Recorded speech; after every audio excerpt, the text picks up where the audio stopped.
Hello, everybody. Welcome to Quantum Witch Cafe. I'm Priscilla Stone, your host. If you're listening on Anomalous Podcast Network, thank you so much.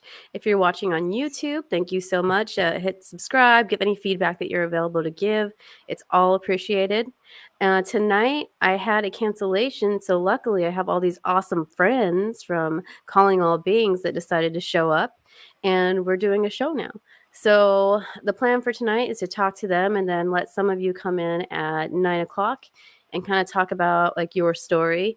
That way you can kind of like get it out there and just talk to some like-minded people. So a lot of people know Akashi and DJ, but first of all, I'm gonna apologize. I'm very glitchy. If you're watching this on YouTube, I have like this matrix thing happening on my face. It's because I'm actually a hologram. And DJ is too, like his shoulder is turning into a tree. So we're not all actually here anyway, right? Anyways, we're not talking about holograms tonight. But We don't exist, but that's okay. Let's just none move of on to you the next exist, and subject. everything that you see is made up in your head. Good night. Bye. All right. Anyway, so I want to know more about them because I've been talking to you guys and you've asked me questions, but I haven't asked you guys a lot of questions. So, DJ, why do you care about UFOs? Why do you care about paranormal things and yoga and all the cool things? Well, I think there's a couple of different reasons for a couple of those, but um, I had a UFO sighting at about 14, but I'm sure I was interested in it prior to that. So it seems like a lot of people we talk to in the community are science fiction kids. I was, Star Trek I was watching. I think I mentioned that before on air. I guess I don't, whether rightly or wrongly, I don't fear what might be out there that I don't know and understand, whether that be something whose origin is within planet Earth or from outside of planet Earth. I don't fear it, and I want to know about it. And so I never believed the Roswell cover up from day one. And now it's just been confirmed by people from Lou Elizondo to Jim Semivan and I don't know if Christopher Mellon, Richard Doty, and others. So I've always had a belief in it, and I find it absolutely fascinating that there's this sort of mystery that we're trying to unlock together. As far as yoga is concerned, I'm like a lot of meatheads, when I was active duty in the Air Force, like, oh, I got to go get limber, man. I got to do PT. So I got to get stretched out, man. And then I went to yoga and just the teacher, there was two teachers. I was out in rural New Mexico at this base, and there was a Cannon Air Force base, for those of you, shout out. And then there was an amazing female teacher. And then one night the guy teacher came, like, oh, I'm finally going to get to the guy teachers. Only two of them. Both of them were amazing, and they invited me to go to a seminar with them because they saw I was coming, religiously. I just started into, I was like an MMA training partner for some guys on the base. And so the two kind of went together, the sort of MMA, BJJ, yoga. And I wasn't very good at MMA as a training partner. Not bad as a coach. And better at yoga. And so I just fell in love with it and knew that, something like that in jiu-jitsu is something I could do for the rest of my life. And now, like that, I've dove into the phenomena and I've lost my fear of talking about it. I feel like I can dive into this with all of you and learn for the rest of my life about this. That's awesome. Yeah, that's all good reasons. And it's so I love hearing everybody's, their whys they're doing this or talking about this publicly or so interested in it. Because some people are like, I just think it's cool and I like sci-fi. It's everybody's different. So that's awesome that yours started with an experience and then led to all these other like experiences that may have not seemed related, but all kind of like fit together for you. So I love stuff like that. One other thing I was going to say, the release of it is that in the Air Force, out of the 21 years I was flying, for about 13 of those, could not talk about this at all. Mm-hmm. And now that I'm out of it, and I heard David Fravor talk and Alex talk. Well, I think Alex hadn't spoken yet, but David Fravor had spoken. And then I said one night I was doing my show, which was called Life, MMA, and NBA. I've had like a number of different podcasts over like 10 or 12 years. And we were talking with my co-host one night, and I said, man, I'm going to talk about, we started talking about Dave Fravor, and I said, I'm going to tell my UFO experience. And that was it. I was like, I'm free. I'm out of the closet. That's awesome. It's like a weight lifted off, right? Once you tell people, at first it's kind of like scary, and then you're like, oh my God, I'm talking about this. They're going to come pick me up and take me to, somewhere. So, I'm Army wife. So, and my husband's an officer. So everybody is like super conservative. And I'm like, oh my gosh, like people are going to find out that his wife is not like the other wives. And they'll either like it or they'll be like, what the hell, dude? Like, what is this thing? But yeah, it's nice to talk about it with other people, and it's becoming like people are coming to me, and I'm sure you guys more and more to talk about their experiences because they've been kind of holding it in this whole time. I just got a message from an Air Force guy that wants to talk about something that he saw, so he'll be coming on. And the more people that come forward will, the less stigma will be around. I think every person that speaks up on it just kills a little more of that stigma because it's putting it out there, and we're like having this ripple effect of energy when we talk about it. I hope. So what about you, Chris? Like what brings you here? Like, how did you get into all this fun weirdness? That sounds like Alien Girls. How did I get here? It's like, how did you get here? So yeah, I actually grew up in Puerto Rico, so I'm 100% Puerto Rican, and so I spent 17 years there, and I think from the beginning, it's like culturally and the things that it's funny, the things that are just so much more open in Puerto Rico when it comes to phenomenon and what you see up in the air and the sky. It's like, I don't know if it's just being part of the island and having those dark skies available, but my dad was always into, that kind of stuff. So, I just kind of picked that up from there. But then I moved here, and I moved to Texas. I was in San Antonio for 17 years, and I started just working in IT and focusing on, oh, I want to be the best, I'm going to be working on data. And, you focus so much on your career. Yeah, I'm like, data. So I heard Metaluni. That's why when I always say, when Avi says data, or how he says it, I love it. I'm like, the data. I'm like, Avi. Kevin. I just threw him right in. Oh, there we go. So I spent all that time just kind of working on data. And then I started, I spent the last 6 years of my life just thinking more spiritually, just getting a little bit deeper because I've lived in kind of like a surface level. Then it somehow, between that and pandemic, it took me to looking at, starting to watch a lot more documentaries and starting to look at a lot more stuff that was like, hey, what the hell's going on? Is there something else, going on in this world that I'm not understanding? And now I'm in these rabbit holes that are so fantastic. I've never seen a UFO. I spent some time working more on politics before this and just looking at different causes. And then I bump into this community and I see all these people that, you got all this evidence, you got the data, I'm like, I'm looking patterns all the time. So I know when I see data that makes sense.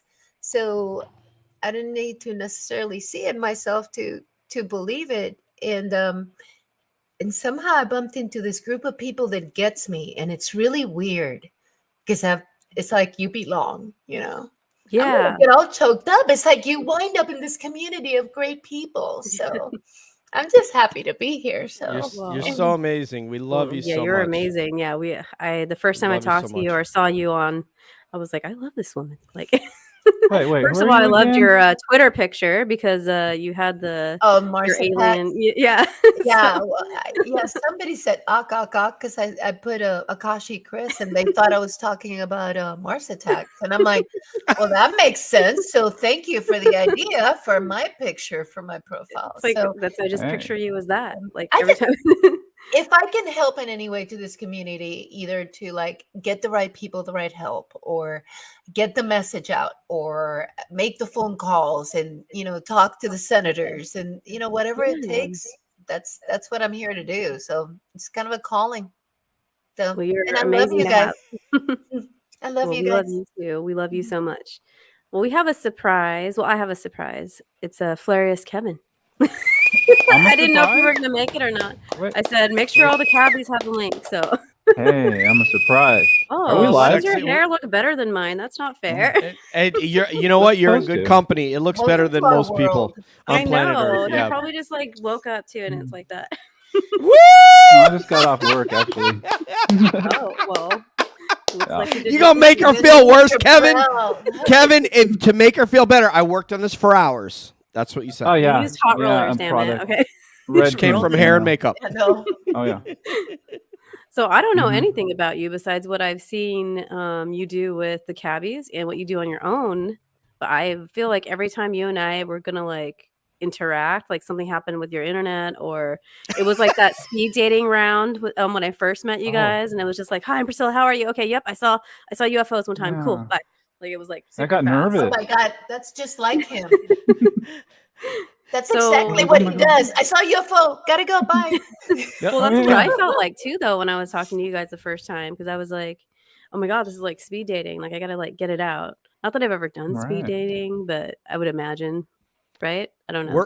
We're evolving the format. Is all I can say on that, Priscilla. But Kev, tell her what you do for a living, because I think Yeah, like who are everybody in the you? Why do community you needs like to know this about that. stuff? I know that you I'm are awesome online and everything, but who are you? What do you want? well. Or- Well. Let's see. I want attention. okay, got it, No. got it. No. I actually. Well. Let's see.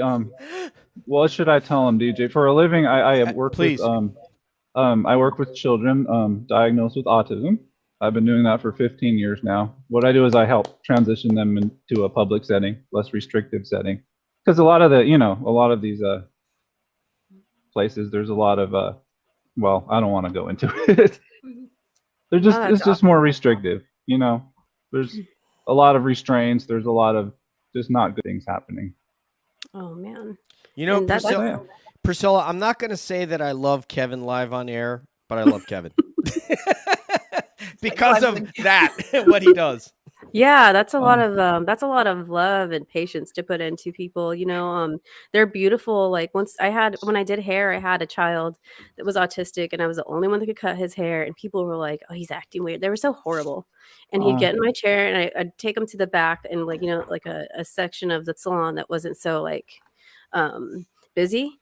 And this kid would talk about every planet, and he was like 8 or 9 when I was getting. He knew everything about every planet. And he's like, his mom's like, I never see him talk to anybody like this. I was like, well, he likes space. Just talk to him about space. So, Yeah, you just got to find their one thing. Yeah. I love it. Yeah. And it's nice that people are kind of embracing that a little bit more now. Like my son's in preschool, and they have a diverse crowd. So there is kids with autism in there. And I like that he's, meeting different types of people, because I remember when I was in school, they would like separate anybody that had autism or Down syndrome or even special ed. ADHD. Yeah, like I remember getting sent to and there was a horrible teacher that would call it like the woohoo class, and I got in trouble because he said I couldn't pay attention, and he made me go to that class because of my ADHD. So it's like things are changing for the better, but it sounds like there's still a lot of work to do. Yeah. Well, a lot of the things we do too. Also, we teach them some more appropriate skills to display in public. So we teach them what not to do, some of the stimming and stuff like that. And a lot of times that you just can't tell the difference. Yeah. If you catch them early on, and early intervention really is the key, I think. That's very cool. Yeah. I'm a special ed kid myself, and I think that's the first time that Kevin thought I might like DJ. Maybe he's like, when I told him I'm a special ed kid. Yeah, hey, some of my favorite people. Proudly. People say like, "Oh, like Pricilla, you're so calm," but I'm on ADHD medicine, so that's why I'm calm. And also I have like a cold / corona thing happening right now. But on top of that, it's hard. It's already hard That for whole me to thing. like tell a story Mhm. because it's all like boop boop boop, like just like Oh. thoughts everywhere. But it's helping with I have the right like medication now, so I can focus and not be neurotic and anxiety ridden all the time. It's great. Yeah. But yeah, there's a lot of I think that people are becoming more aware of neurodivergency and learning how to get people like higher on the spectrum with get them the skills they need to interact with others, and it kind of Yeah. helps them too. And then even It does. people like that are barely on the spectrum, as they say, there's things that they can do now. It's not just like one camp of like you're all different, so deal with it. Yeah. Yeah. So But, yeah. so hopefully that For continues and sure. it gets better. So Yeah. why do you care about UFOs? Well, I Like mean, I've always had this interest in the unexplained. Really, it started in the early 2000s. I was on the Unexplained Mysteries discussion forum. I got really sucked into the Hollow Earth. I thought it was really fascinating. it And is, yeah. there's a lot of UFO stuff tied with that, like that Admiral Byrd, all his accounts in the diary and stuff like that. And Yeah. that's really what sucked me in. And then after that, you have all the shows that started popping up. I got really into the Black Vault too in the early 2000s. He was there. He was wow. around, man. He's Yeah. been doing it forever. I didn't realize Oh that gosh. he's been doing it since like high school. And then when I saw an interview with him, I was like, wow, he's really a pro. Like I knew he was a pro, but like now, like I can't Yeah. believe he's been doing it for so long. Forever. So He's just always just been there. Even on those old forums, he was probably there. Yeah. So yeah, from there, and the special ed I worked in, it led me to learn all these different art skills and how to meme and how to work with video. I was just doing that just to entertain the kids. Even just my random voice acting stuff, I learned all that just to entertain the kids. So really, I have the connection with the UFO and the crowd that I work with. that's awesome. Just through entertaining them. Really, yeah. That's Yeah, how I I hooked love your up with videos UFO and your Twitter. I love all your graphics and videos that you do. And Thank you. Oh my it's God. definitely fun. I've seen some of the stuff you're doing for people recently, and I'm just like, Oh, I didn't know that like he did. And it's not even like on like the funny side. It's like on the like you made oh my gosh, Rogie Report, like her new like picture and all that. I was just like, he's oh super yeah. talented. So I think you're talented. I think Well, you're thank funny. you. So He's I think awesome. Thank but Comes I'm up with excited to some have you on. stuff. He's a He comes blessing. up some great Blessing. stuff. I mean, it's just the Yeah, anytime I watch logos. you Yeah. guys and he's on, I'm like, oh wow. Like I'm still getting to know everybody because I haven't been on Twitter for very long. Even though Right. I've had early like visitations and experiences, like I was afraid to talk to people about it. And I was afraid of Twitter because I saw all this stuff about Twitter and I was like, I'm not going on Twitter. Like they're gonna like kill me alive, eat me alive, But it's been like 95% awesomeness with the people I've been interacting with. So That's great. but yeah, so what about like the paranormal side of things, like ghosts, spirits, stuff like that? Have you guys ever had any wild experiences? I want this to be like a campfire talk. Like, tell me all your secret weirdness. And so, what I about have you, DJ? well. Or you, Okay. whoever No, starts. DJ can start. No, I would like to yield to Kevin and talk about biological material coming out of his side waist. Oh. And I got to go to bed. I'll talk to you guys later. So tell. I was actually going to bring up when I was living in Hawaii because she was talking about ghosts. I don't have an experience, but all my friends were locals there, and I guess some of them are more attuned to this spiritual than at least I was at the time. This was 1999, I think. But I was a serious skeptic. But anyway, so we were at this abandoned house. It was on the street, and it was nighttime. We were just hanging out, smoking, doing our thing, smoking our pakalolo, and we heard this noise. And I thought it was the wind, but the chain link fence started rattling and stuff, and I look up, they're gone. and they're all yelling, ghost, ghost, ghost, and I'm just standing there. Okay, what's going on? But I guess they all saw something that I didn't see. There was an entity that I guess Wow. it's pretty common out there. I don't know. That's all I was gonna say for the ghost story. Forget the biological material. Come But- on. All right. I mean, do you want? material? Now you got to tell. Okay, Yeah. well, I mean, I have no actual. This is all conjecture, and some That's stuff fine that I'm here. still. This isn't like an interview. This isn't like present your evidence. This is like All right, like a so- chill thing. Like just Cool. you're Cool. allowed All to right. put yourself into the conversation. So like as yourself, not as like a researcher, if that makes any sense. Okay. Well, so here's the thing. We've been interviewing a lot of experiencers. So, I've been kind of putting things together. I'm like, hey, that's happened to me. Like sleep paralysis. You guys have all had that. Mhm. Yeah. Well, I have that too. I have an experience with that from childhood, in fact, where I had an auditory hallucination where I heard a voice. I heard it say, no, I was fighting the sleep paralysis because, I'm one of those, I fight. I have a fight reflex. I was struggling, I was swearing, but I heard the voice say, just relax, Mr. Baker, and it'll be over soon. And then I woke up, of course, in the morning after. But the voice, it was weird. It sounded like Stormtrooper.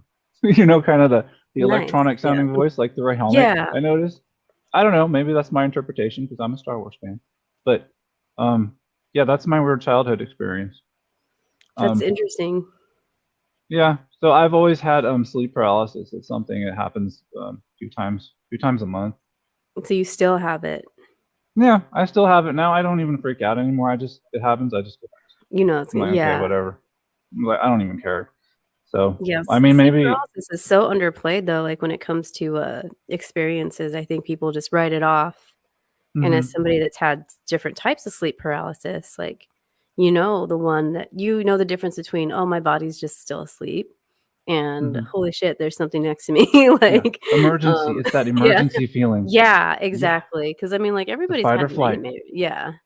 And then you wake up and it's like sometimes you have those dreams like, that seem super real. And you're like say it was like you had a dream that like your spouse was making out with somebody and you wake up and you're mad at them. This is different though. You know what I mean? Because you still know it's not real. But the sleep paralysis that involve entity attacks and extraterrestrial presences and all this shadow being stuff and sometimes even angels. Like you wake up and you are just like something's different about like the energy in the room. Something's different about the energy of yourself. And you really question like, was I somewhere else? Like, was my consciousness somewhere else? Yes. Everyone on this panel has had sleep paralysis except me. Oh, yeah. Really? Yeah. My sleep paralysis is more of the type. I'm sorry. Go ahead, Kevin. You go first. I was going to talk about my scar. So I have this unexplained scar on my hip. Now this scar it's a scoop mark, like a classic scoop mark. I'm hearing all these other people talk about. I'm like, I even had a picture. I showed them. I posted it on Signal. It's He posted it. unexplained. It's next to a bunch of stretch marks now, but You don't have to share that part at all, and it would have been okay. Why not? I don't care. Damn. We're live. We weren't I'm not picking my nose. Live. No, that's so cool. But it does. It looked like a scoop mark, like right. It was almost like the old vaccines, like old vaccines. Chicken pox, like one of those. Yeah, the big ones, right? But it's like but it's bigger than that. like it's pinky. Yeah, it's around as my pinky, man. it was. Yeah, that's crazy. It's quite strange. You've been some stuff, man. I think that if you like. Are you starting to feel, because this kind of happened with me, like I thought like, yes, I've had visitations, maybe I've been abducted, but the more I'm learning about the timelines of people and the stuff that's happened to me, I'm like, no, like you didn't just freaking like spontaneously appear outside one night, like I have like physical things, and you're like, okay, well, I didn't drink, I wasn't taking any medicine at the time, the medicine I take is not like something that's going to bring you out, like give you, it's not like Ambien or anything like that. It's like an allergy medicine strength basically if I do take it. But the thing is, like, this was before any of that. I don't drink a lot anymore. I mean, I'm not saying I never did, but I hope you would, please. These things that happen, you're like, that's weird, that's weird, that's weird. And when I talked to Geraldine, she's basically laid out this whole timeline and I was just like sick to my stomach. So I was like, I think this happened to me. Like I remember these sorts of things, and I think a lot of people have had experiences that are like you. They're like, don't even think about it, and then they start kind of like putting things together. And some people might say like, oh, well, that's why you're looking for it. But I don't know. Yeah, I have You a know, time loss, a time loss story too. Actually, that's recent. let's do it. This Recent. was a few weeks ago. Okay, so my wife has a routine. Before she goes to bed, she says goodnight, lets the dog out. Dog does its thing and comes in, and she locks the door. Which is every night the door is locked. The dog sleeps in the room with us. Okay, we have a camera, a security camera, that it can pretty much pick up wherever we are in the house. So that night, I went to turn off my system, my PlayStation, and my just my system, and it was about 11 o'clock. That's the last thing I remember. At 3 o'clock in the morning, I woke up sitting up on my couch, and I was like, okay, that's weird. I probably just passed out, and luckily I passed out in a sitting position in front of my TV on the couch, but that's okay. And so I went to bed. I woke up at 6 o'clock. As normal, my wife comes out, lets the dog out. The door is still locked. That's the thing, the locked doors, right? I mean, yeah. No, it's something like that has happened to me too. So like that's what I'm saying. It's the locked doors. Like, Yeah, you you know found what I yourself mean? outdoors. You were like outdoors trying to get in. Yeah. For me, I was trying to get inside. So It's so weird. Like, and I don't know, the camera. Okay, the camera. So between 11 and 3, the camera was shut off. We have no footage. That's crazy. Wow, dude. Yeah, we went back to look at it, and like, come on, really? Synchronicitous. It just sucks. And the dog didn't wake up. So that's like, another than the dog. You rely on the damn dog.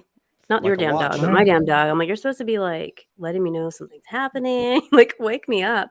Tell somebody I'm locked outside. Do something. Like, have a Lassie moment or Yeah. whatever. Sorry, I'm super. Only old Oh. people will get that. But You're not old. You're not one of us. what is Thank there you. like a modern? wait. Is there like a modern Lassie that gives messages? No. I don't I know. don't think I'm so. sorry, everybody's I dog met- wants back nowadays. I meant the door was unlocked in the morning, Oh, okay. and before she had come out to unlock it. That's the weird part. So I thought one of my thoughts was that I had slept walk, but Yep. one Have of you the ever? things Ryan Sprague, yeah, he brought that up. He's like, "Have you ever done that before?" I'm like, "No, I don't sleepwalk at all." But I don't know. Hmm. I'm still a skeptic of my own experience. It's just Because, funny that like no matter how wild it is, like you still try to be like, no, I'm cool. You just go back to bed. yeah, I went to bed. I was more tired than anything. But yeah, the door being Yeah. unlocked, that was weird. Yeah. Then you wake up and you're like, hey, that was not normal. She locked up for sure because that's her routine. That's what she does. every night. Yeah. Well, the whole video, the Mhm. footage missing too is kind of Sucks, man. Of concerning. the time that he would have, if Yeah. any time, that would have been the time for you to be making a move. Right. And then That that's would have been that footage right there. I would have been famous, dude. Okay, Flair Yeah. being abducted. He's trying You You to already told are us- famous. You trying told to us meet the Smoking him gun. there. next morning.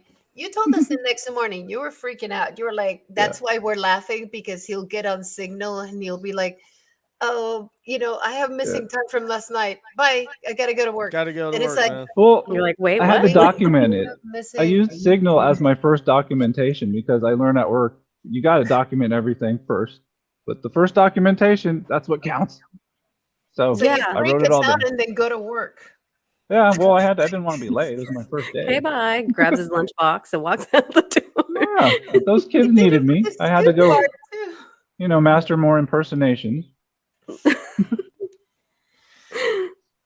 It's so many people do that though. Like people will do that with their experiences, even like spirit experiences. Like they'll be like, "Yeah, I got scared shitless. I turned around and my grandpa was there," and they're like, "But I was probably just imagining it." I'm like,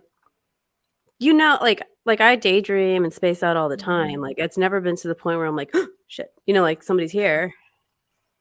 Yeah. Like, and then it is that whole, like, they text me initially because 'cause they're like, "Oh, you're weird. You're not gonna judge me. I'll tell you about my weird stuff." Mm. So, yeah, it's just it's so hard because, like, nobody's gonna have, like, 100% proof of No. anything. So, that's another intimidating thing that people go through when they wanna talk about, things they've seen or even, like, things that they believe might be happening with the whole like experiencer phenomenon or even just the UFO phenomenon. Like it's like you're not allowed to even um, like make your own you can't even guess. You can't make your own theories. You can't make your own assumptions because people will be like, well, you're not an expert. Oh, well, you Yeah. don't have proof. Well, maybe like your searching for proof is actually preventing you from finding proof because you're in your little proof box and you're just not gonna see it because you almost have, like, a binder on, like, if you're in the box, you've got a cardboard freaking box on your head at this point. And by the way, Yeah. by the way, person X, I don't have to prove it to you. I don't have to Right. prove anything to anybody. You can prove it to yourself if you want to. That's all I And want. if you don't, I still don't care. But I don't have to prove anything to anybody except me. That's the only person I have to prove to. And that's a good attitude to have with this whole thing too, because people tell me all the time, like, "You care too much." I'm like, "Yeah, but I want people to, like I just wanna, like, shake people sometimes, like, No, if like, I am if they want to, overly yeah. it's not your responsibility to prove it to them. It, their responsibility to prove or disprove their own follow their own scientific method. Said to people of Mick West ad nauseum, I don't have to prove shit to him. Yeah. I only have to prove it to me. He can prove it to himself, or he can say I don't believe it, and I'll be like, awesome, great, have a good day.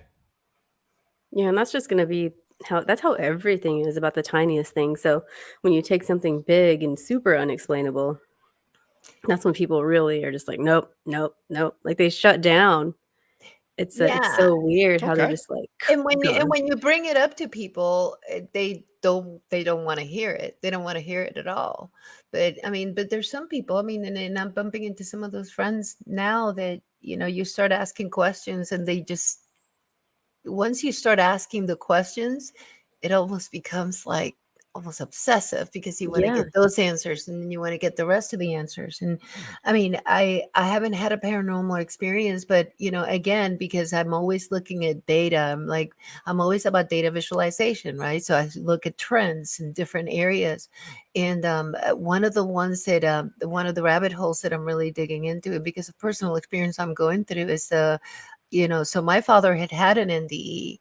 He had a very bad car accident and he told me all about it when I was young. And he told me all about it later that, he saw his body, he saw the doctors, he saw everything. He was outside of his own self. And ever since then, he was just obsessed with finding all these answers. And so you look at the NDEs, you look at in reincarnation cases of where children seem to be very aware of previous experiences that they mhm, couldn't possibly know you know and now I'm seeing the other pattern that and it's my own crispothesis or whatever you want to call it is I look at if you think about the purity of mind, you know, at the beginning of life, it seems to be very pure and you're aware of things. Maybe you're aware of things that you wouldn't be aware of once the filters come on, right. the goggles of life. But then I'm seeing it towards the end. And it's mixed in to me, it's like a mixture. People call it dementia, but there's some things within that I'm seeing that people see things that they shouldn't be Oh, able to yeah, see. They yeah. talk to people. When my father was in the ICU dying, his wife saw him in Florida. She was in a hospital and she saw him in Florida out of the blue. I'd never really talked about him. Said, "Hey, what is he doing here?" Those kind of things. You're like, what is going on? And now I'm seeing it with my mother that she's talking to people that, you know, she has very detailed conversations with. So it's just it's fascinating subject to me.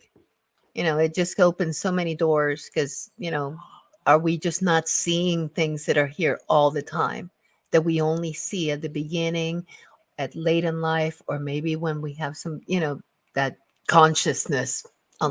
unlocking? you know. So anyway, I'm gonna get off my soapbox, but No, that's no, it's my not a soapbox. I think that about dementia people, people that have dementia too, and even I've heard some things about autistic kids that the way they're seeing things is so unfiltered in a way that we're actually kind of like that when we're young and we're able to process it because nothing's been telling us no. And I know in some cases, some of these kids have been taken away from the city into like a quiet setting and they just start like thriving and flourishing. But I feel like there's, the people with dementia and the kids with autism are kind of seeing the world in a different way. And I don't think that people are looking into that enough. I do have Kevin B trying to join. I told him to come on. He wants to talk about UFOs, but I don't see that he has a video. So I'm going to add him and see what happens. And if he doesn't have video, he might have to like leave and come back. So Kevin an B interesting is story. I don't know if you guys can hear me. Actually. I can all hear you you. guys. Oh, okay. So we You're can hear Kevin you. B Okay. also? I wonder why. Oh, robot. Oh, Well, we'll keep shoot. you. Yeah, I'm not seeing your video coming up. So, but we can hear you. And Priscilla, I just want to say one thing. I don't have any paranormal experiences. When I lived in England, I did want to really go to a haunted house, and though I've kind of gotten a little scared lately, I will say that if I were accompanied by this group right here, yourself, Akashi, Chris, and Kevin, I would go along and enter There a he haunted is. house. Yeah, let's go. I was supposed to do that on my birthday. I was supposed to go explore Oh, Waverly that's right. and do the paranormal investigation, and I didn't want to give everybody COVID, so I stayed home. Oh. But I wanted to go Didn't so you bad. get something like some tracking devices or something as a present? I've been kind of like collecting little things. So I have I couldn't afford like a nice night vision, so I got like a hunting night vision camera just to set up in the Mhm. direction where there might be spirits. I got the whole REM pod thing, which I've been wanting for so long. And Yes. then I got an EMF reader. And then Ooh. I That's what I have like want. a spirit box. So I was ready, but Yeah. Hey, they'll be there. I You know. I can think they get shut there. down. And then I was supposed to have, that's who had to cancel tonight. One of the guides is a paranormal investigator in Louisville, Kentucky. And he was going to come talk about that. But since he's connected to Waverly, he has to get all this special permission to come on because they're very tight knit group for Waverly Hills. And, they've been on every awesome show. So I'm like, great. They're going to say no. They're going to be like, who's this person? No, you can't go on. But I didn't only want to ask him about Waverly. I wanted to hear about like his whole, investigative process and stuff like that. So if you're a paranormal investigator listening or watching, please contact me because I really want a paranormal investigator to come on. Hashtag anyway- QW1. So anyways, I have my own hashtag that DJ made. So but we have Kevin on and he's a member of the community and he's like, hey, like I Kevin. want to come on and talk What's up, about cool brother? things. So Kevin, what brings you to UFO world, paranormal world, UAP world, if you want to be fancy? Why do you care about this subject? Oh, now we don't have He's on audio. mute. You are muted. Are you muted? I No. No. was going to voice see, I over. think it's his mic. I got confused for a second because you're really good at it. And I was like, oh, is that what he sounds like? You might. So come leave and then come back. Sometimes that works. It's super Can you weird. guys hear me now? Yeah. Yes. There you are. Yes. Hey! All This is my right, first nice time name. using this platform. So I had to configure a bunch of settings that I've never had to deal with before. So Yeah, it's I got it super all sorted weird, out. So so- I'm here. So like if you have, if you're So using yeah, to StreamYard, answer to answer your question about what got me into this, that's something I think about a lot. I got into paranormal stuff at a really early age. At my elementary school, there were these 3 books in my library, 3 children's books, and one of them was about UFOs and aliens. One of them was about cryptoids, so like Bigfoot, Loch Ness, Chupacabra, and the other one was about ghosts. And I checked those books out of the library every single week that little pocket card in the opening jacket book, it was just my name on it every single week. I mean, I was so surprised that the librarian wasn't just like, here, just take them. You're the only person that reads these. Just take them. So I got into it at a very early age. Hey, My Kev. parents are British, so I grew up with like stories of like ghosts, Kevin. haunted castles. Hey, we're getting a lot of like feedback. Do you want to try some, do you think headphones will work, guys? I'm not sure. Like I can hear you, but You'd probably be better off telling him to ask a question if his audio's messed up, and then we'll answer him and he can go on mute. Okay. Give me one second. Hold on. It's the phenomenon. they don't want him to tell us. He's a robot. It sounds like a lot of similarity between my story though. Like in Catholic school, there was like maybe like a handful of books that were ghosts, UFOs, witches. There was one about Satan, a demon. So I was like, same thing. Like I was always checking them out, and I feel like it was a trap because then I was in the principal's office because they noticed I was checking out like the witchcraft ones and the UFO ones. They're like, the Bible doesn't have stuff like this, and I'm like, now I'd have so much to tell them. Like, yes, it does. Yes, it Your does. man Ezekiel. All right. Yeah. Ezekiel's wheel. Oh yeah. Yeah. All your angels, maybe Jesus. I mean, like, there's. Yeah. All right, let's see if the headphones helped. Okay. How's that? Is that better? Well, No. It's okay. no. I mean, We can honestly, do it. like, Optimus Prime. It's cool.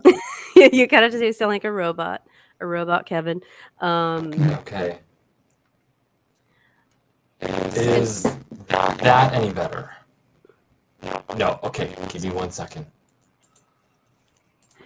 Audio is always Do you fun know on sign? StreamYard. How's that? Yep. Yay! Are we good? That's Yes, you are. All right. So we were to the okay. part where you're checking out all these Wow. crazy books, and the librarian's like, just keep them. Yeah, and the librarian was like, just keep them. You're the only one that's interested in UFOs and Loch Ness monsters and ghosts and things like that. So I've always kind of been into paranormal, weird stuff like that. And then it was probably around like the 90s when Bob Lazar came out. Oh, I'm and so told us all sorry. about It's doing it again. It's getting I think robot crunch again. he'd be better off to ask a question, and then we'll rotate through. Yeah. So ask him a question, or he asks the question. If he has a question, we can answer it and then rotate the next person through. Okay, yeah. So we might have to. So, it doesn't sound like we're going to be able to hear your story tonight. So if you have anything that you want to ask the cabbies or I, we'll definitely have you on again. But it doesn't sound like it's going to resolve, unfortunately. But I do have your information, so you're welcome to come on again next Wednesday too and give it another shot. But do you have anything you want to ask DJ or Akashi or anybody? Yeah, I think the only thing the only question that I always ask people in UFO Twitter is what would facilitate disclosure for you? What would make the process as smooth and as easy as possible? Like, would you prefer soft disclosure where a government, announces on a Friday afternoon, hey, we think aliens might be real, or would you prefer hard disclosure where a ship lands on the it's undeniable. I can answer that. It's making a noise, so if you can go to mute, and I'll answer that, and then the cabbies everybody else can take a shot at it. So obviously, everybody that's on UFO Twitter that loves this subject would prefer a hard disclosure. We're ready for it. We're not going to go out and empty out the dollar store of toilet paper and hand gel. So, and mini sausages and beefaroni. So we're good on that for part. Yourself. I love the dollar store. I'm saying, though, if you heard disclosure, you would not go and buy all the toilet paper in the dollar store tomorrow. That's what I'm saying. This is not a referendum on the dollar store. It's a referendum on what your actions would be. It's Okay. easy. Okay.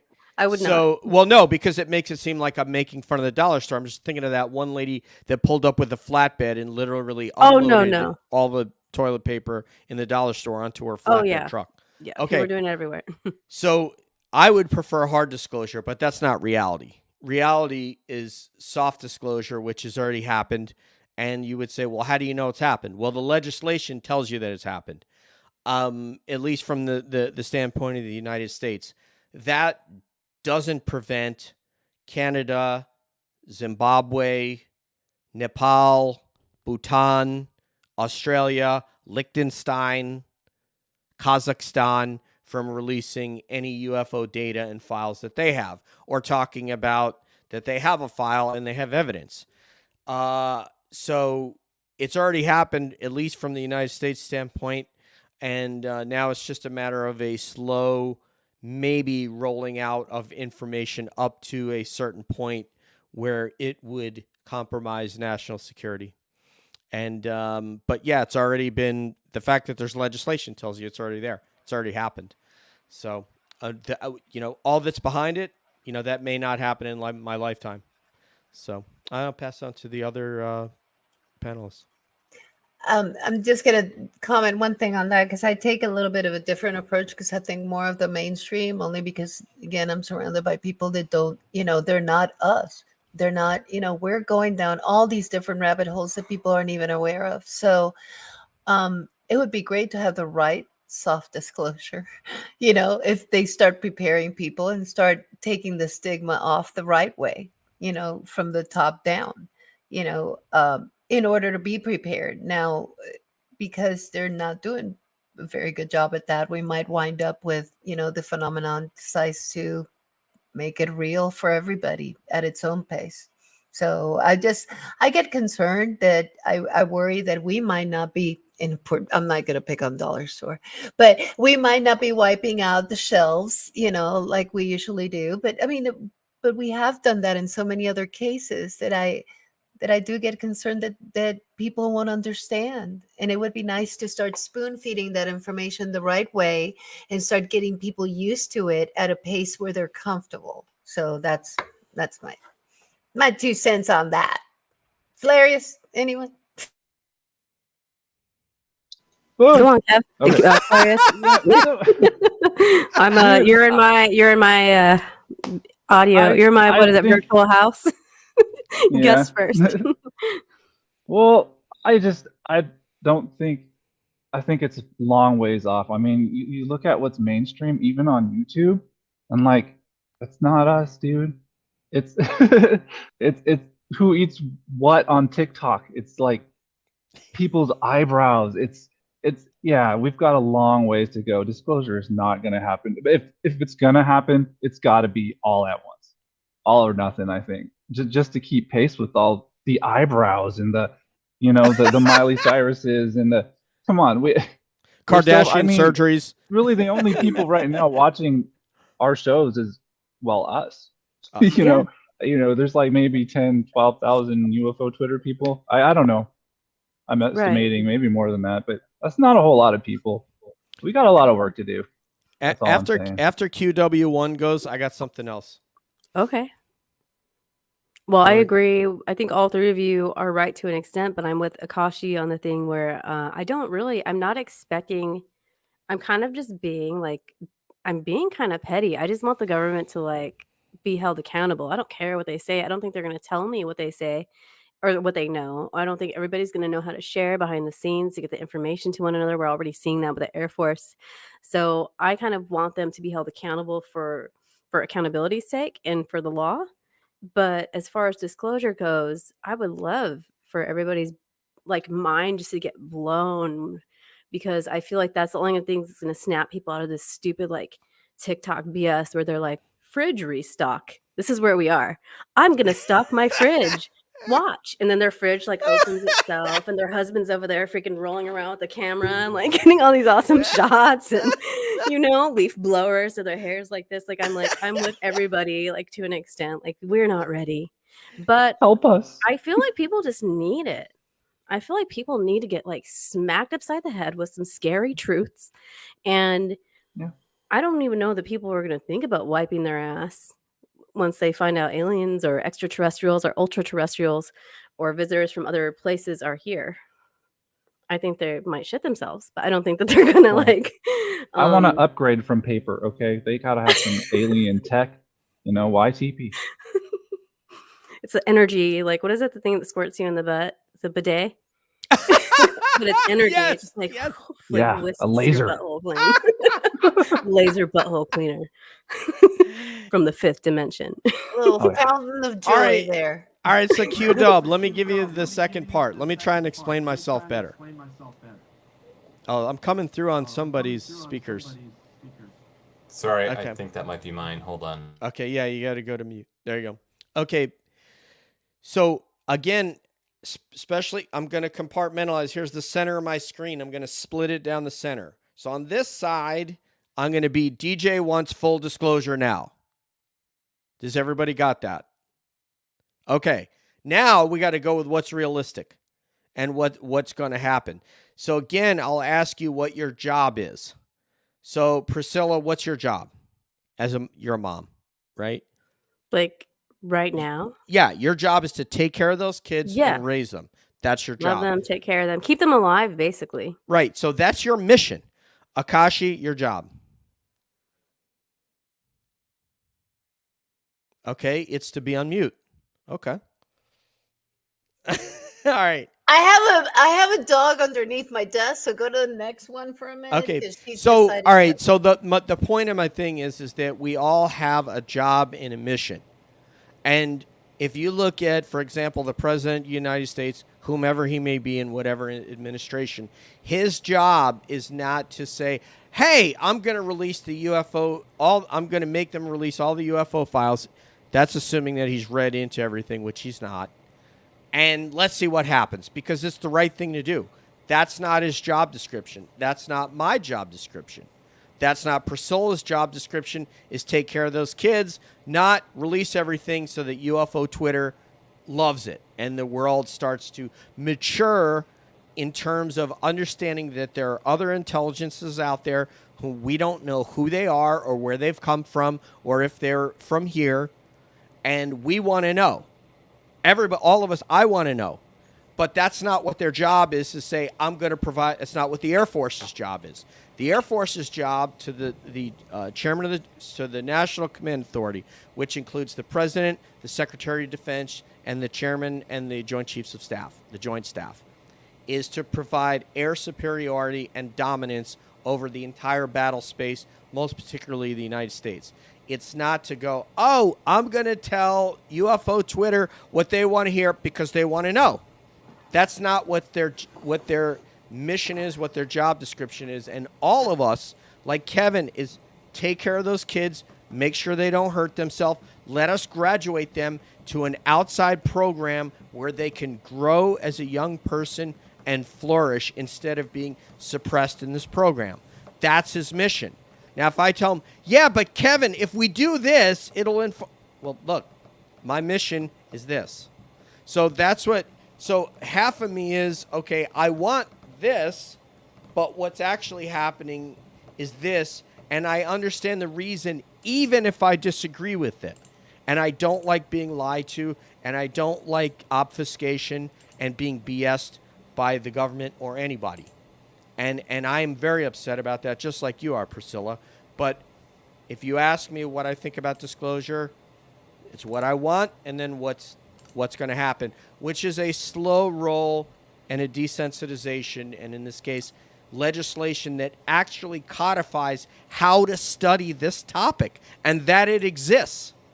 That is absurd. If you would have told someone 3 years ago this was going to happen, they would go, you think there's going to be an NDA that includes study of UAPs and a collection and a distribution from all these agencies into one funnel run by the DIA? Oh, that's not going to happen.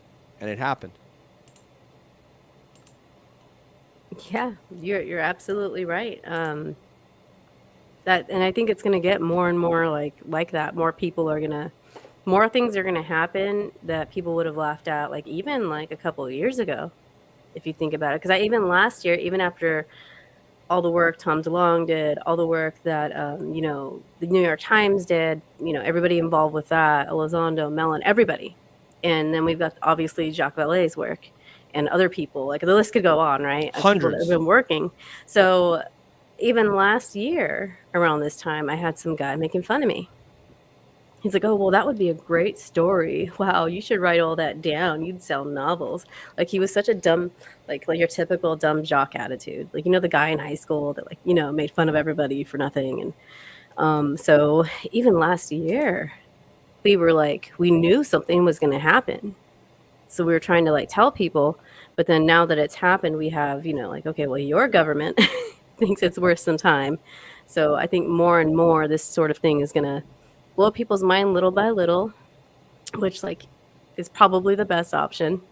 But Kevin, thank you so much for coming. I'll have you back next week because it sounds your audio starts well and then it gets wild and you turn into like a robot, crunchy Optimus Prime. How is my audio now? Can you guys hear me? So like it Yes. starts really good and then it gets wild. And then it gets weird, eh? Yes. Yeah. So I have and tried every configuration I well, can we'll with shoot. my We'll mic problem. and setup. We'll problem shoot next time. StreamYard has some quirks. We can look into it, and you're welcome back next Wednesday. But I'm gonna bring somebody else in right Awesome. now. Thank you so much. But we'll be in touch. Okay. Take All care, right, Have a great Kevin. night, Good speaking Kevin. with Have a you. good night. Thank you, sir. Bye, Kevin. All right, we've got Mr. John Music John joining. Music. Hey, John. How are you tonight? Hey guys. All right, how are you guys doing? All right, What's up? so Good. I'm still having like the weird, like cold-ish COVID thing, but it seems like everybody else is. How are you guys doing? He didn't hear us earlier. Everybody's Doing hanging okay. out. We're talking about everybody's favorite subject, and I kind of asked everybody, you know, like I've been in different panels with you, John, and different like shows with you, but I don't really know like your reason behind like why you care so much about UFOs, UAP, whatever is related to that. So what makes you so passionate about speaking about this? Well, that's a long story. We probably don't have time for tonight, but basically, I don't like people lying to us. And I don't like the idea of people, you know, dismissing and putting down and humiliating people for a long, long time when they know very well the whole time that it's true. That just really bothers me on a very human level. It always has.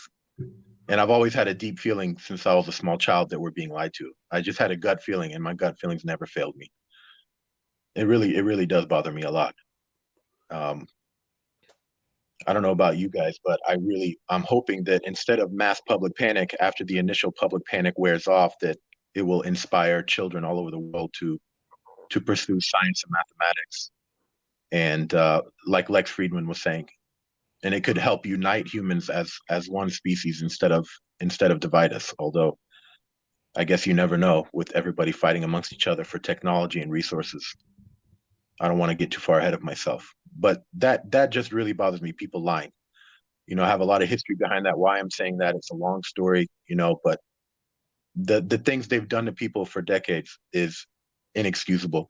They just lie right to our faces. They assume that we're all a bunch of morons. I mean, you saw when Kirsten Gillibrand was talking to that little dorky guy Storch, you know, like he just dismissed it and acted like, I mean, basically what he was saying was a very long-winded way of saying, I'll take a look at stuff on my desk if it even makes it to my desk from the undersecretary beneath me, but this is not going to move forward at all. We don't give a shit. We're gonna keep pushing it into the background for years and years and years. And that really upset me, because that's what they're gonna try to do. The Pentagon. I put it on my Twitter that the people involved with that were involved with OSAP and everything, their take on it, and George Knapp's perspective and Elizondo's perspective is that the Pentagon and the Air Force are going to keep obfuscating, and they're going to completely ignore the orders from Congress from this new law.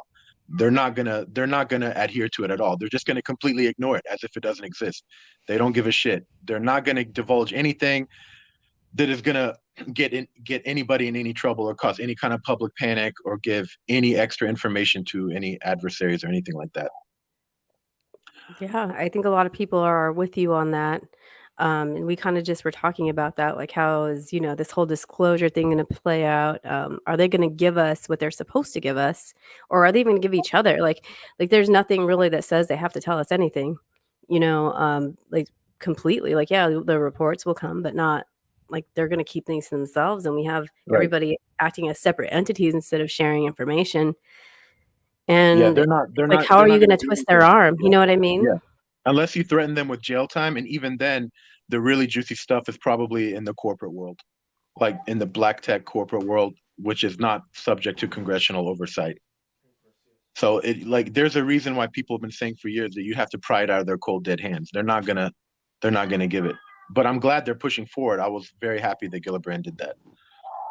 Yeah, she's amazing. It's like so groundbreaking for somebody to put themselves out there like that, because there's not a lot of people that support it. Like we have more people than before, but it's not like a unanimous thing. We're like, yes, please bring more information to like I feel like I still had to show people why it's so important to study. But you're right. I'm with you on the lie thing. Like that alone for me is just think about how long it's been happening. And then There's still people all over the world, especially in other countries and all over the internet, that are saying that it's definitely not aliens, it's just foreign adversarial or black technology. They still believe that. It's like after we move forward 200 steps, they want to take us back 250 steps, where we were before. Because the UFO disclosure movement in the US is the most advanced. We're far ahead of every other country, and we're like 150 steps ahead of where Congress is right now. They're still looking at, is it black technology, or is it possibly something we can't explain, which might possibly be non-human? We're like way past that. We're all talking about consciousness, abductions, genetic manipulation, hybrid children, mysteriously missing people that are gone with no scientifically plausible explanation. Like we're way beyond that. We're way beyond that, and they don't want to talk about that. I just want to say one thing, John. There's some people that are going to say that they think it's adversarial technology because people generally go to a place of comfort. And if I can explain that I know what X is, then I can go, I can rest easy tonight. I know what it is. It's the Germans flying that aircraft. Right. But if they have to say, I don't know, and this will get to the whole Air Force conversation, I don't know what it is. I don't know what my capabilities are against that potential threat, not existential threat. Potential threat, like potential energy. I don't know not only don't I know what its capabilities are, I don't know what its intentions are.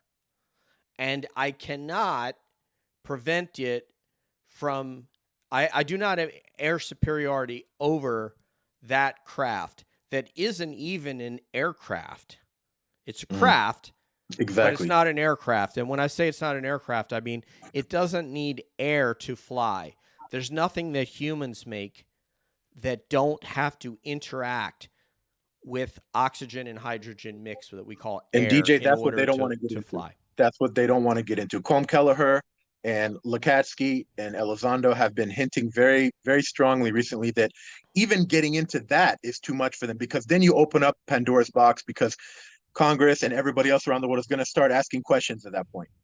Well, if you start getting into that about the fact that they're not even moving through the air and that they have effects on our time-space reality, the whole Slide 9 stuff, you're opening up Pandora's box that it's not human at all. And that's gonna be crazy what could happen after that. They're moving through the air, but they don't require the air. Right. Everything they're producing their own gravity bubble. Everything, well, not only that, but everything that we have that flies requires either air over a wing surface.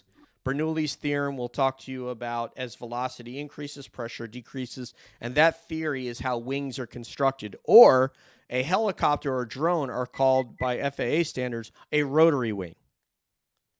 And so all of these types of craft, whether it be an MQ-9, a Reaper, or an MQ-1 Predator, or the Army has a whole litany of different types of drones, or obviously the quadcopters, they all require air in order to generate lift, or our fixed wing aircraft.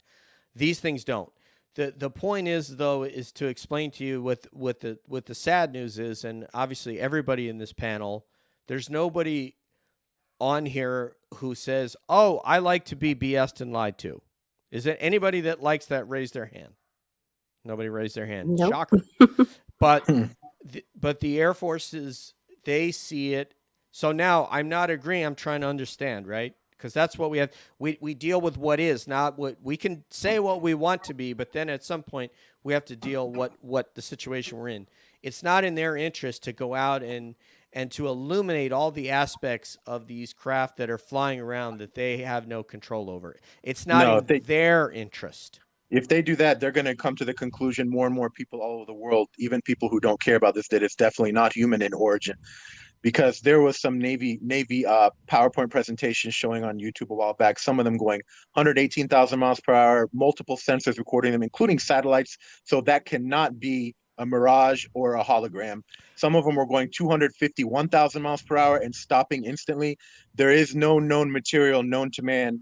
I mean, we might be able to go Mach 12, Mach 13 in the next 10, 20 years, but we cannot go Mach 250. And we definitely can't stop instantly. So when they come to the conclusion it's non-human and probably interdimensional, the theological they've come to that conclusion. Huge. They've come to that conclusion. And how do you know that? You know that because there's an NDAA that talks about it. Right. So that conclusion has been reached. The question is whether somebody's going to come out and start to expound on the virtues of these craft. And to me, I don't think that's going to happen yet. No. Will it happen in my lifetime? No, because the implications are too huge. Too many lawsuits would happen, and the Air Force was not joking around. I'm hearing when they said they want this shut down and they think it's demonic. There's a lot of very, very powerful, very highly influential, extremely wealthy evangelicals that are high up in the Air Force and other parts of the government and military. Yeah. And from what we're hearing, if you take all the little leaks from around the world and put it together, because we need to maintain our ability, like I keep saying every week, to see the big picture, don't get caught up in minor arguments and fighting amongst each other. Maintain the big picture, which is force them, stop asking and being polite and sweet anymore. Force them to at least admit the very tip of the iceberg, which is that a lot of this is non-human in origin. Everything else we can work out later. It's already been admitted. Yeah, I know, but they need to admit it across all the major newspapers worldwide and keep it there for 3 or 4 months. Exactly. Yeah, they need to keep it, and if they do it for only 1 or 2 days and then sweep it under the rug, people will forget and think it was a joke. They need to keep it in the news 24-hour cycle like they did with COVID for 3 or 4 months straight and not let up. And then they have to force YouTube and Google and Apple and Yahoo and everybody else to keep it on people's news feeds on their cell phone and laptop and tablets worldwide for 3 to 6 months straight. That's going to be a war in and of itself. All right, and John, these powerful evangelicals think it's demonic. John, we got to give the show back to Pricilla. She's the one who's paying the bills here. Pricilla, it's your show. My $20 StreamYard, guys. Come on. Yeah. Hey, well, you asked big me money, man. This is big money. No, I love to hear you guys Come talk. on, DJ. I'm just telling you what I think, man. I've seen you talk on other shows much longer than I have. Come on. Don't bust my balls.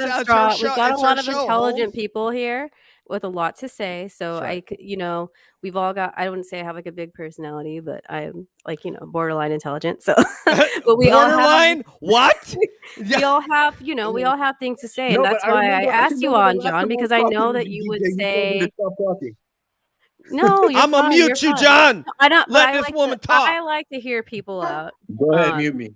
But anyways, so that's one thing that people don't really talk about a lot, and you brought it up, DJ, is like think about like the like just normal propulsion, even the meaning of the word propulsion from a technological standpoint. And somebody brought it up to me saying like think about gravity repulsion versus propulsion, because the way these things are kind of like possibly pushing against, changing gravity and pushing against gravity and changing the whole space-time continuum and all that. So I think it's great that you brought that up, because people just ignore that. They're like, oh, advanced propulsion technology. And I'm like, do you know like what propulsion means? Like in a technical term, propulsion doesn't mean not what they're doing. So it's what a lot of people see like a fighter jet and they go, oh man, you throw the power and it goes. And if you listen to Ryan Graves talk real carefully, one of the things that he said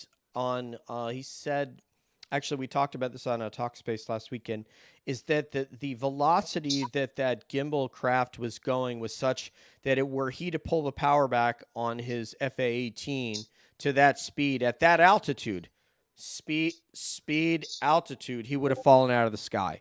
obviously, as you go higher, the air gets thinner. And what that means is that you require more forward velocity, more airspeed for that wing to create lift.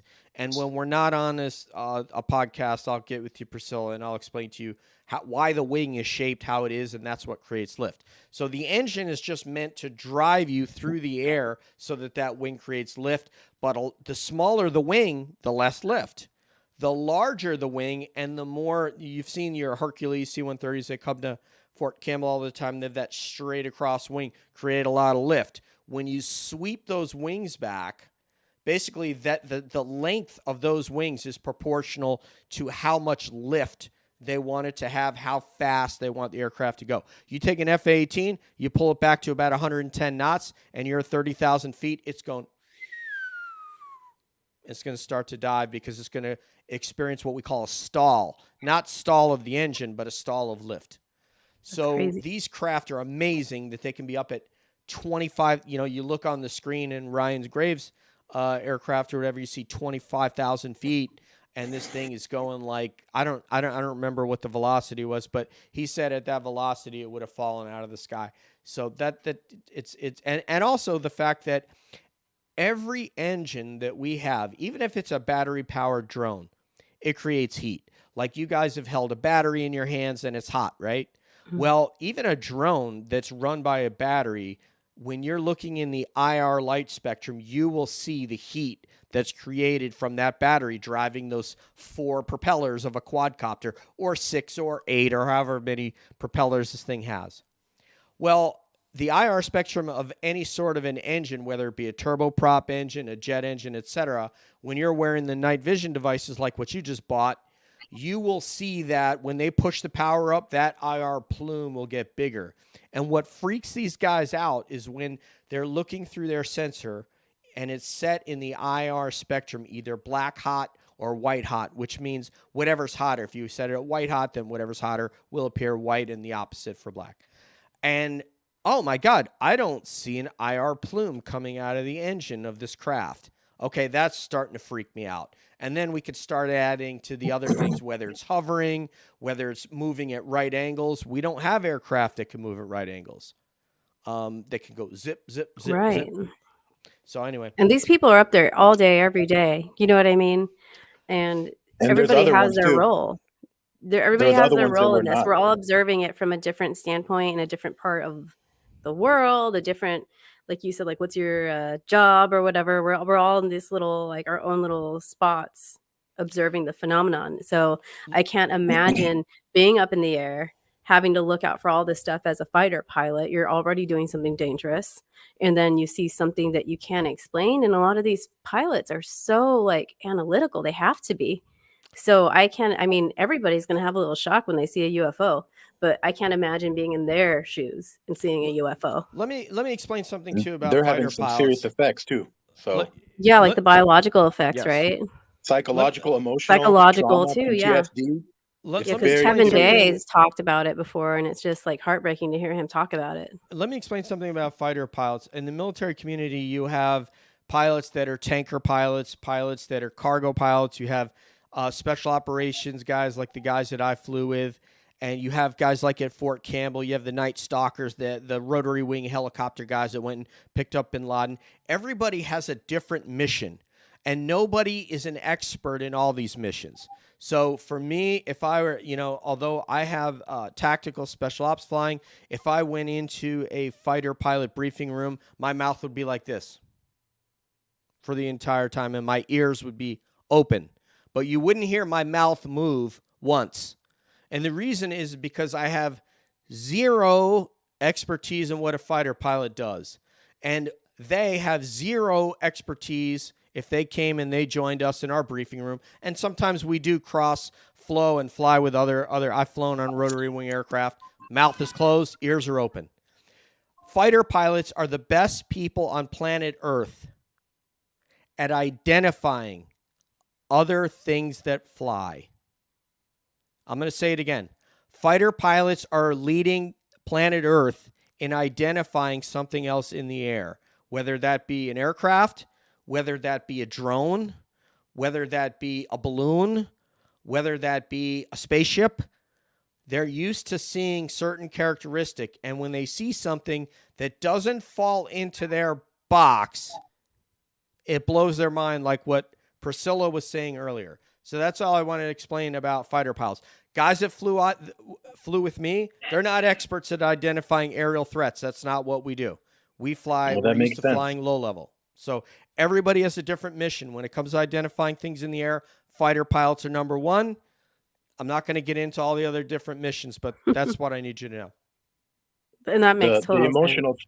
the emotional trauma they're experiencing, and there was another article that was put up yesterday on Twitter about that. They got some serious trauma and PTSD, a lot of these people. And you heard Elizondo say, I mean, we had some leaks that there's 10,000 plus underwater USOs per day just in US waters. God knows how many there Wow. is globally per day. Yeah. They're happening, these hovering around the ships and the military is happening every day, not just one day a year, but every single day. That means it happened today again. So, I think just admitting that, like you guys are saying, that it's non-human because of the technology, that's just the first step. Then you got to Right. admit crash retrievals, the psychological, emotional effects on people and on society, the religious people that want this shut down. And when are they going to start talking about abductions and contact experiences? When? That's at the bottom of the That's iceberg because people don't that's want to even acknowledge that Yeah. something can take their consciousness or their body and move it through a wall, right? Like nobody right. wants that. I mean, No, even the good I love experiences, that. I move love me through a talking about wall. that.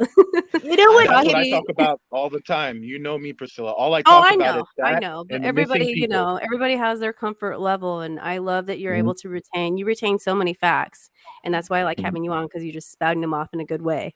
But Thank you. Akashi, what were I you have, gonna say? I was just gonna say, I mean, and what keeps me up at night is the thought that it's going to come down to money and economy and the economic impact of whatever this is, and that's what's going to keep anything from coming out. And that's the one that worries me, because if it comes down to money, then we've just lost the Oh game, yeah, because we don't understand. If we're going to turn it all into money, then we're never going to understand, and we're never going to be able to make those breakthroughs or announce everything. You're talking, John, about going out on the mainstream media. We need to be prepared for the impact of that. And if at the end of the day it goes beyond the human element, beyond the panic, it comes down to money, then Mhm. that's where you feel out of control. It's like Yeah. you're just writing something. We can sit here and talk about it all day, but if that's going to be the anchor that keeps us from seeing the truth, that's what worries me. And that's that's what sickening, I would right? like to fight. Well, put That's yourself in what, the shoes of the banking industry. How is the banks going to look at this? How's the financial and insurance industries and medical Right. pharmaceutical industries gonna just imagine you're in their shoes for a second. How would you view it? A technology that's going to make everything obsolete, including all the ways that you make your money to pay for your 5 houses and 3 private jets that you're Yep. flying around your family and every day. It's just obsolete. Are you going to gradually move to that and find a way to charge money for it, or are you going to let yourself be obsolete, or just put it off for another 100 years and let your grandchildren think about it? What are you going That's to where do? most Like, So no people no are, magic right? Most toilet people are paper? like, Oh, that's yeah, we isn't don't I'm have that the looking our laser forward to beam that. toilet paper isn't yet. that He's our still stuck on MO? the Hey, That let is my our man MO. Flarius get up in there. Sorry, yeah. So Kevin, go for it, babe. no, Oh, Oh that no, was I was just disappointed there's going to be no more of that laser the mag toilet paper. I yeah, was the looking laser beam forward to toilet paper, that. yeah. That was my Yeah, but call. the money's scary, guys. Like, the it money's is. scary. People I will do love Flair. anything. People will sell their own damn Yeah. kids for money. Yeah. Yeah. That's all, like, I and it's mean, nothing. Money's made up. Like, we made that crap up as a Yeah. yeah. species, But now it's driving. I can print You, some you of the Yeah. printers right behind. I'm just kidding. I can't. Please don't. Nat Department of the Treasury, please don't come It's all here. right. I mean, We got Freedom like you Box. guys, 400 Sorry. listeners. You'll be fine. Akashi, if you just add up the value of all the petrochemical industry plus battery, solar, wind, nuclear, add it all up, coal. I think Richard Dolan did a talk about that one time on the internet with somebody. He was saying, like, if you add it all up, you're talking $660 trillion worth of stuff going on. They're not going to let that go lightly. They're willing to go to war for that, or just put it off They for already another are. 75 And it years. doesn't even involve something revolutionary Per- like UFOs. Priscilla, with Richard Dolan with hair like that, anything that he has to say, I'm listening. Richard Dolan. Yeah, I mean, look He's at got his a nice hair. flow, I right? look Yeah. at his hair. It's beautiful. And I'm just, For you know, sure. heart Oh bubble no, you're making emojis Clarice are jealous. Don't do yeah. it. It's, all right. Okay. All right, Kevin. It's not on the level of your. Look Let's at talk, Richard. the Let's lipids talk, on her, buddy. the lipids on her DM me. stallions. He's prancing out in the middle of the corral. Yeah, baby. Woo! Wild stallions. He's like a It's gonna be a hair Tennessee off. Walker, Priscilla. Priscilla, have show an him what's auction. up, man. Do a little bit of this, Priscilla. Come on, man. I You and can't Kevin. compete with him. Yeah. I don't want to show off the unpigmented. Ugh, in my hair. Kevin, okay, Yeah. Dolan is no comparison for you, so I apologize. And I don't want to do it publicly. All right. Fine. Dolan is Yeah, no match for you. everybody Thank apologize to Yeah. Kevin. you. And Dolan is also not my humorous antagonist. Flair is. So love you, Flair. Thank you. I love you too. Oh, is it man love? What is it? Man love Wednesday? Heart bubble emojis. It's a bromance right now. He's just like, what did I get myself into? I'm a hybrid. It's hybrid love. Oh, it doesn't count then. Yeah, it doesn't. No. Oh, I mean it counts in a good way. Oh. I'm sorry. I didn't even. Get a bad bird. So Hi, Shelly Priscilla. actually brought a great comment into the chat, and it's something that we've all probably thought about. Everyone that has even the littlest experience and thinks it's nothing, talk about it, tell your story, because it may be nothing or it may be something, but don't be afraid to ask. And we just kind of touched about that earlier. Like it's gonna create like the whole like like the butterfly effect type thing, but energy does that too. Sorry, my voice is trying to go away, but it's the more people talk about it, we're putting it out there as as a truth or as an experience or as just energy at the most like not good, not bad, not truth, not lying level. And it's going to carry on and people are going to start listening because more and more people are talking about it. We were joking about TikTok earlier and how eyebrows have more views than something like, like maybe like John is talking about or DJ talks about. And, it's disgusting to think that people only care about these like super like surface level things. So hopefully Yeah. more and more people talk about it because Have you seen how many views those Marvel comic book videos are getting? They're getting millions per video to talk about cartoon characters, but something that could alter our entire existence gets only like 342 views or 1,200. right. Back to the comfort zone though, right? that's so Like what fucked DJ up. said. People Right? are so No. afraid to not understand something. And Mm. that's what makes us different. And we're excited because we don't completely understand it. Like you said earlier, DJ, like you've never it doesn't scare you. You want to step right into it. And I think we're all at that point where we want to just like throw ourselves into this to help other people be part of it and understand it, because that's when it's not going to be up to the government. Like there's enough people here to make a difference if everybody got involved beyond UFO Twitter. Do you know what I mean? Right. Think about the stuff people fight about, like Uh, the whole any war. All of You know? you have opened my mind on all these topics that we could talk about, not only for days or for hours or days, but for months and years. Is what is consciousness? How does that? What happens when you die? What happens to that consciousness? What is reality? Are any of us on planet Earth qualified to define reality, or only for ourselves? Is reality individual? What Well, it are these? technically is, right? But Yeah, the I mean, like perception. when we try to define reality and say to somebody, this is not reality, but this is a Ugandan pygmy who is without water because he or she has been pushed off their ancestral land. And I'd say, hey, you know what? You're not in reality. I know you think this is real, that you don't have water, but it's not. Reality is something. So that could be very esoteric. I'm not qualified to define reality. Reality's in my mind is an individual thing. And the phenomenon seems to think that too. Think about how many different ways it appears to people. Like we've all got these different stories, and some of you have never even seen anything like that in the sky. But it's No, still it's very. presenting They itself seem to to change you, right? form. Oh yeah, I've seen it. They Like I've change seen form. It seems like depending on you personally, it seems very personal, very one-on-one. They seem to be able to be like one Chinese gentleman was saying on Twitter a few days ago, highly mimetic entities, possibly non-corporeal, but they can appear as a physical form in our 3D reality if they choose to, or they can appear as an animal or some kind of poltergeist-like event. That Yeah. could really scare people. I think we need to band together instead of fighting all these countries around the world and figure out how do we ally with the good ones against the malicious ones, the negative ones, and how do we protect ourselves? Because if that many people are going missing every year and all the abductions, we can't just sit back and say it's all love and light, because that's bullshit. There's a lot of negative ones out there that are doing horrible things and mutilating animals and dissecting animals. We need to figure out how do we protect ourselves. And if there is no way, they need to be blunt with us and tell us the truth. Then give us the bad news that there's no way. True. May I say that problem number one is we have no method of communication. So we cannot initiate communication. We are trying to transmit, obviously, to them, but we are incapable of reception of communication. So we can't initiate or demand contact. Once we can do that, if we can do that in our lifetimes, then that will inform what the relationship may be. But to this point, we can't talk to them and we can't make them talk to us.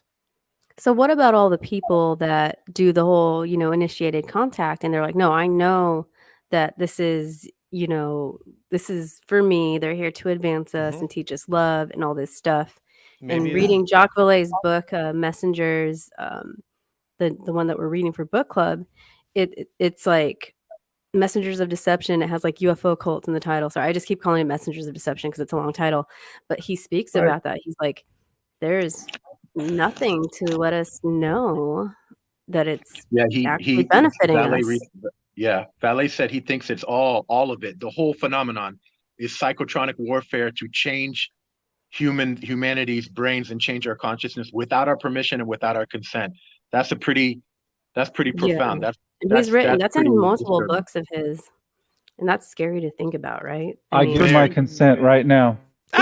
There you go. I just want to say, I believe people that say that they have interacted with intelligences and are getting that message. That's not what I'm talking about, that there aren't individuals on Earth who have communicated with these intelligences and given and received messages.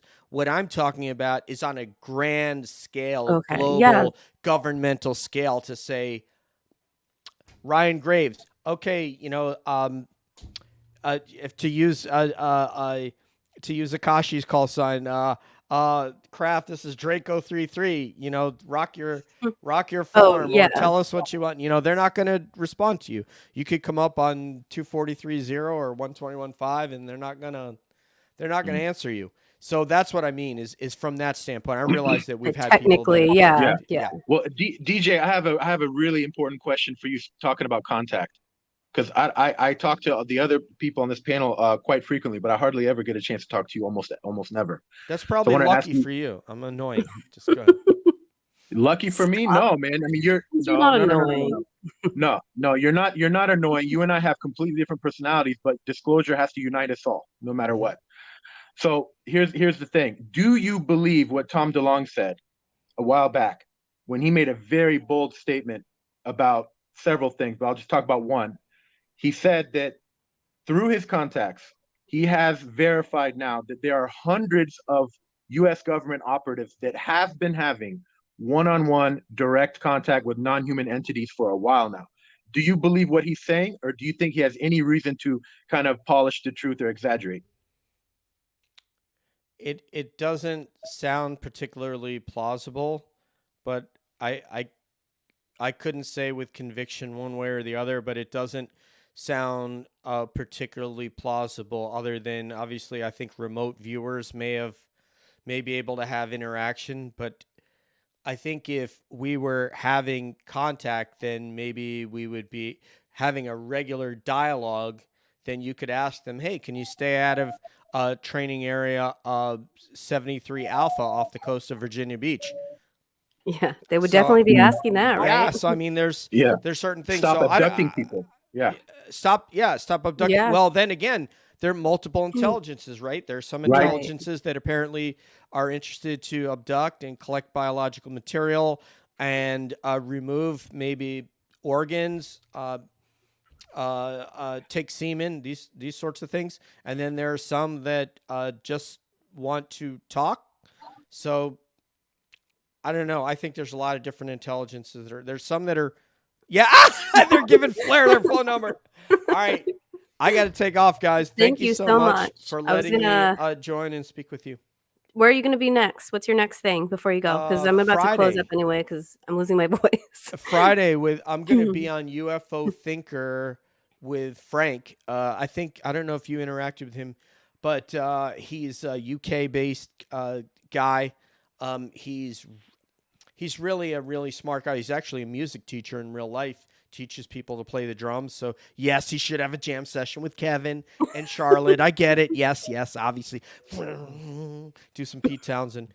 So yeah, that's where I'll be next. And then I think next on Cabby, I think Chris can tell us on Cab. Who do we have? Looking. Oh man, I can't remember. And I do have I have the Calling All Beings channel link in the description too. So Joe Mergia. Make sure you're following if you're not. But if you're following me, you're definitely following the cabbies. So yeah, we're having a Joe Mergia from Vegas, and we're not gonna talk about the UFOs, eh? Oh wow, he's Joey. Yeah, Joe it's gonna be a big one. Stuff on Twitter every day. Abundanza di informazione.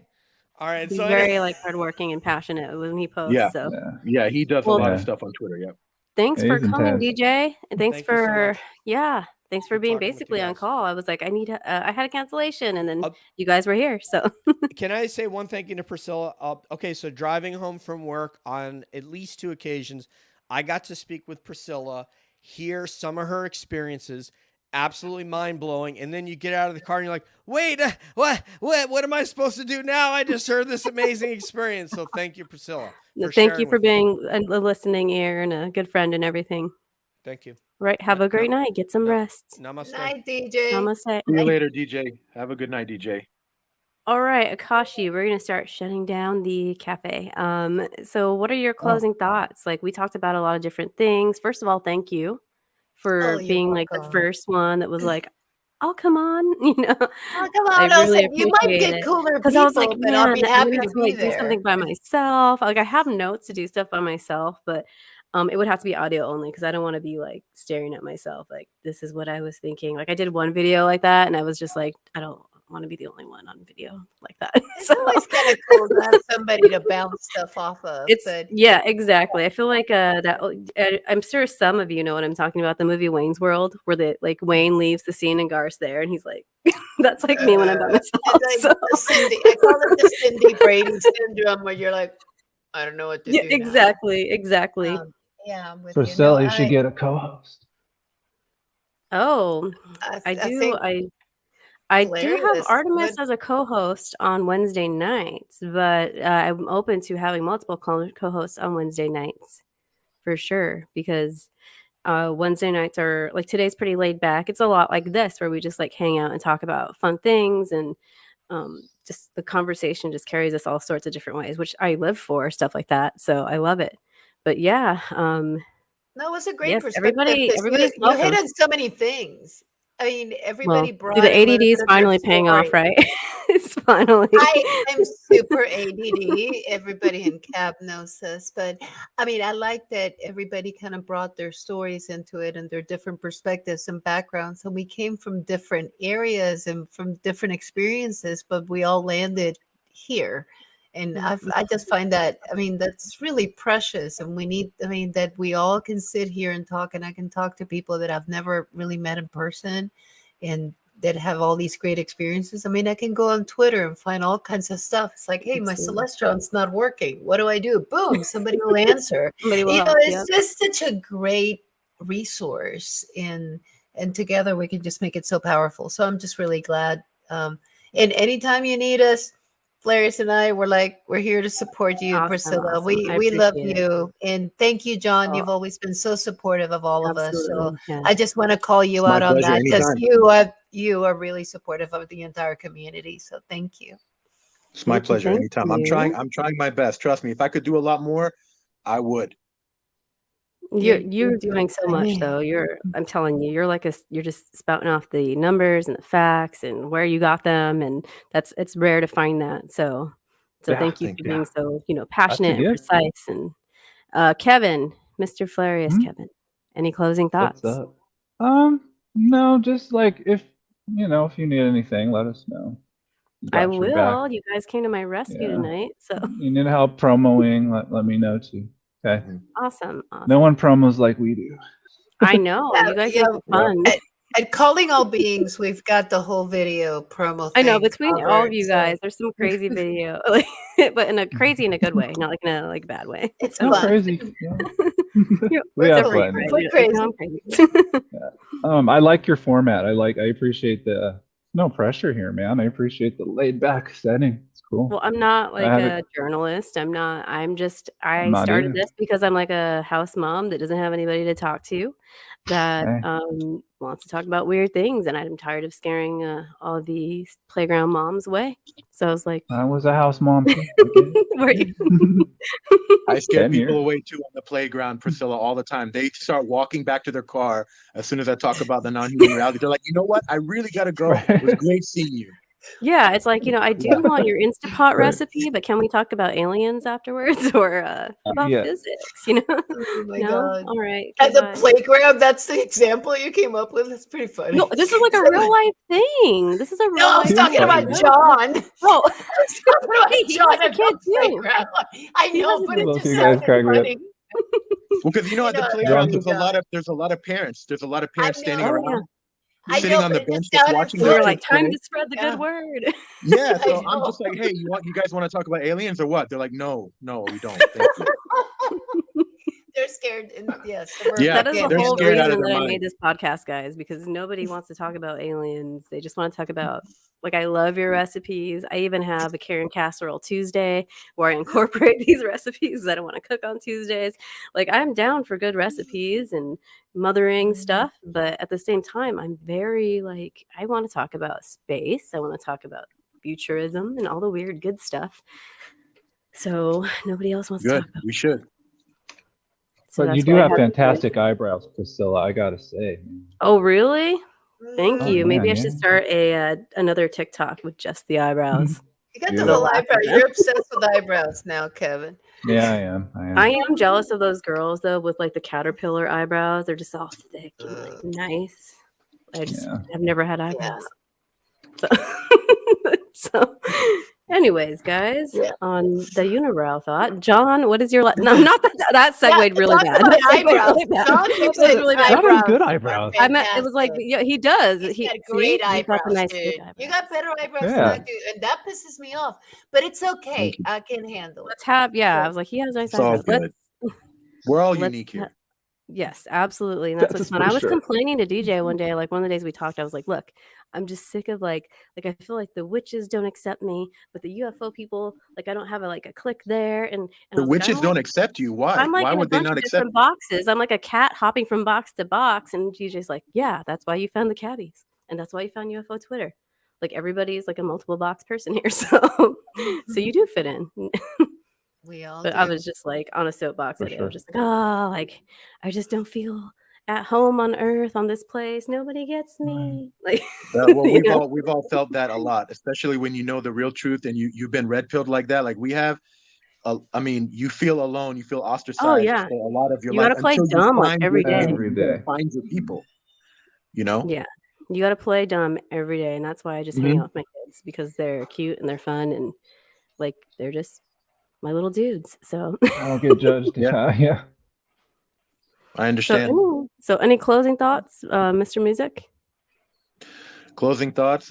You guys are doing great. I'm proud of all of you. Let's keep pushing forward. Let's try to stay unified in friendship. We can always go back to fighting later after disclosure. Right now, it's hard for all of us, even me. So a lot of times I have to pull my punches, bite my tongue, swallow my pride and ego, and not say how I'm really feeling. But in order to stay friends with people you would otherwise probably never hang out with, disclosure is bringing people together who have nothing in common besides disclosure, like nothing.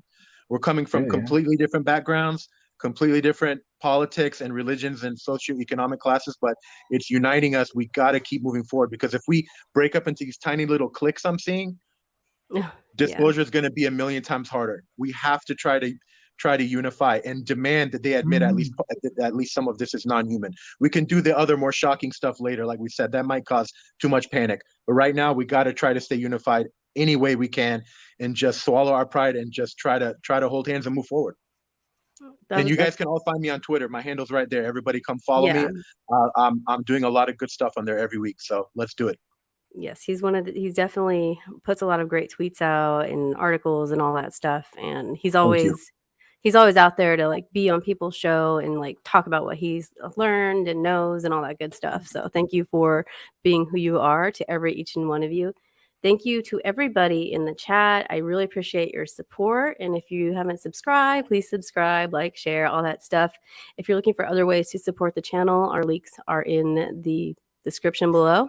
And I hope everybody has a great night. I think the next big thing I have coming up is UIP Ladies Night next week.